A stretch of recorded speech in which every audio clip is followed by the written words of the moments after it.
Hi, let's talk about dating and feminism because I think it's an interesting topic and a very complicated one. I think it's a topic that tends to get oversimplified. Feminism is about equality, and it feels like sometimes we aren't really looking at the problem from all perspectives. As I've said before, and I'll continue to say, the sides aren't equal here. Men aren't exploited in the same way women routinely and systematically are. But there are some things we all do that I think are problematic. I think it's an interesting problem to look at. Like, I have this friend who, when she goes on a date, doesn't want the guy to pay. She doesn't want there to be any sense of obligation. Early in a dating relationship, this who pays question is really sticky for everybody. Men sometimes feel like they are expected to pay, and this can lead to resentment. A lot of people resolve the issue by figuring that the first date is paid for by whoever did the asking. This makes sense to me because whoever asked the other person out probably planned the date and therefore planned it in a way that reflects his or her financial situation. First dates are awkward, and financial communication is scary. Both men and women go into these things with an I don't want to screw this up, don't say anything stupid attitude, and that attitude can gum up communication. Before you sit down at that fancy restaurant, everybody should know who's picking up the check and be as okay with it as possible. Just for the record, whoever pays, nobody is obligated to do anything afterward. A first date is not a contract for a second date or sex or even a kiss. Nobody has to do anything they aren't comfortable with, ever. It doesn't matter if they are male, female, or anything in between or outside of that. So to get to that first date, somebody had to ask somebody out. Who does that and how? Honestly, in practice, the man tends to do this. I've asked men out on lots of occasions. Once or twice it ended up in an actual date. One time it was a fairly nice date. Even if it didn't lead to a second date, we both had a reasonably good time. Girls are getting more comfortable with asking guys out, but guys aren't necessarily as comfortable with being asked out.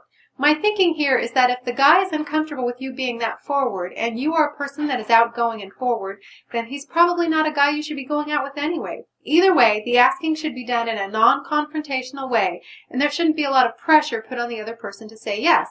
If you say, hey, how about we have coffee sometime? That's really vague, and they might say, sure. Then you can say, Wednesday at 6? And then there can be some wagering about the time and such.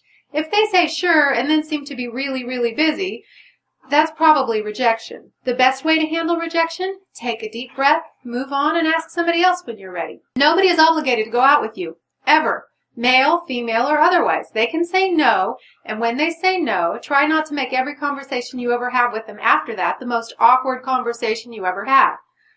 Finally, let's talk about sex and consent. The word consent is thrown around a lot lately, and I'm not sure it's always talked about in a completely fair and honest way. Part of the problem we have is this notion that men consent by default, and I don't believe that's true. The way lots of people handle the physical aspect of a relationship is to make a move and wait for a reaction. Both men and women do this. A better way to go about it is to take a deep breath and a short break from the action, and at least say, is this okay? Even better, ask a specific question. Can I kiss you goodnight? Or, do you want to have sex? I know lots of times women feel like they are responsible for a man being aroused. Nope, not your fault, not your problem. Again, you are not obligated to do anything. The reverse, though, is also true. A woman's arousal is not his problem in the same way. He has every right to not give consent, just as she does. Sometimes a situation will make a person uncomfortable. That person has a right and an obligation to say, no, I'm not comfortable with this. And their partner has an obligation to abide by that. Every time, no matter what. If this part of your relationship is consistently having problems, use your words, talk to each other, negotiate and figure it out. It's worth it. And if all else fails, watch Sexplanations together. You might learn something. This is Marilyn. You're watching Two Awesome Women, and I think you're awesome. Bye-bye.